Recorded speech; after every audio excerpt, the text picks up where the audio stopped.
পুঁই শাক আর চিংড়ি মাছ দিয়ে পাঁচমিশালি তরকারি। একদম অনুষ্ঠান বাড়ির মতো টেস্টি এইরকম তরকারি কিভাবে বাড়িতে রান্না করা যায় আজকে সেটাই আপনাদের মা দেখাবে।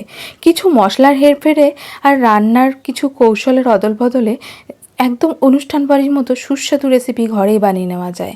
এইরকম তরকারি হলে এক থালা ভাত এমনিই খেয়ে নেওয়া যায়। এখানে সবজিগুলো কেটে ধুয়ে নেওয়া হয়েছে। কী কী সবজি আছে আমি বলে দিচ্ছি। এটা হচ্ছে পুঁই শাকের ডাঁটাগুলো, শাকগুলো আলাদা করে রাখা হচ্ছে, ডাঁটাগুলোকে মধ্যেখান থেকে এইভাবে ফালি করে নেওয়া হয়েছে যাতে সুসিদ্ধ হয়। সমস্ত ডাঁটাগুলো এইভাবে কেটে নেওয়া হয়েছে। এটা হচ্ছে গাঁঠি কচু, এটা খোসা ছাড়িয়ে দুভাগ করে রাখা হয়েছে। মিষ্টি কুমড়ো বড় বড় সাইজ করে কাটা হয়েছে। আর আছে পটল বড় বড় সাইজ করে কাটা। এখানে হচ্ছে কাঁঠালের বিচি দুভাগ করে রাখা হয়েছে। এখানে হচ্ছে আলু বড় করে কেটে রাখা হয়েছে। আর এই হচ্ছে পুঁই শাক কেটে ধুয়ে সব কিছু রেডি করে রাখা হয়েছে। এখানে একটা মশলা হবে, 10-12টা রসুন, 1 ইঞ্চি আদা আর 4-5টা লঙ্কা দিয়ে এটাকে বেটে রাখা হয়েছে। এখানে 250 গ্রাম চিংড়ি মাছে ভালো করে ধুয়ে পরিষ্কার করে নিয়ে পরিমাণ মতো নুন হলুদ মাখিয়ে নেওয়া হলো। 2 চামচ তেল গরম করে তাতে চিংড়ি মাছটা ভেজে নিতে হবে। চিংড়ি মাছটা খুব কড়া করে ভাজার দরকার নেই, তাহলে চিংড়ি মাছটা শক্ত শক্ত লাগবে, তাই হালকা করে ভেজেই তুলে নেওয়া হলো। দেখুন চিংড়ি মাছের জল বেরিয়েছে, এতে কোনো অসুবিধা নেই। এবার এর মধ্যে আমরা ফোড়ন দেব। তার জন্য একটা শুকনো লঙ্কা, একটা তেজপাতা আর 1 চামচ ছোটো চামচের 1 চামচ 5 ফোড়ন, আরও 1/4 চামচ মতো মৌরি দেওয়া হলো। মৌরিটা বেশি এই জন্যই দেওয়া হলো যে মৌরির গন্ধটা এখানে খুব ভালো লাগে। মশলা থেকে যখন সুন্দর গন্ধ বেরোবে তখন একটা বড় সাইজের পেঁয়াজ কুচোনো এর মধ্যে দিয়ে দিতে হবে। দেওয়া হলো শুধুমাত্র পেঁয়াজের পরিমাণ মতো নুন, পরে আবার সবজির সাথে নুন দেওয়া হবে।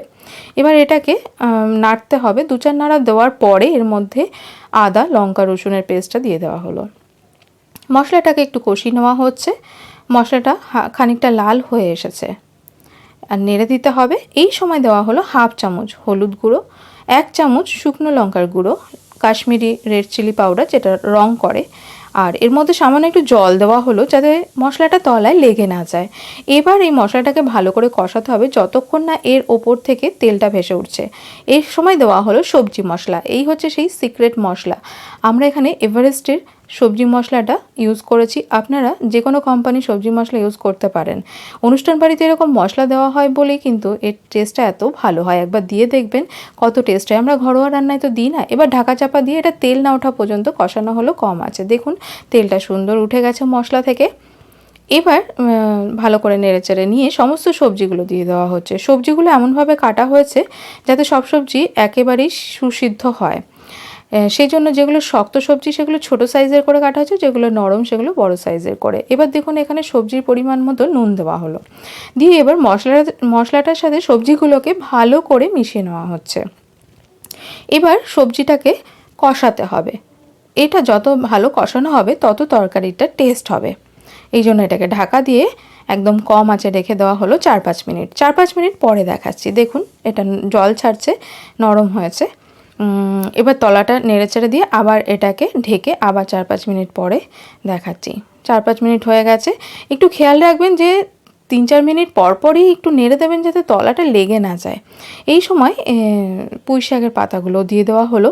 দিয়ে আবার ভালো করে নেড়েচেড়ে মিশিয়ে নেওয়া হলো। আবার ঢাকা চাপা দিয়ে আবার এটাকে কম আঁচে 3-4 মিনিটের জন্য হতে দেওয়া হলো। তারপরে ভেজে রাখা চিংড়ি মাছগুলো দিয়ে দেওয়া হলো।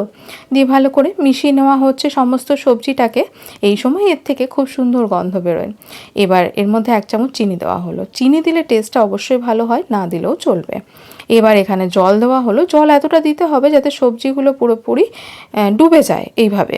তারপরে ঢাকা চাপা দিয়ে আবার কম আছে এটাকে 4-5 মিনিট সুসিদ্ধ হতে দিতে হবে।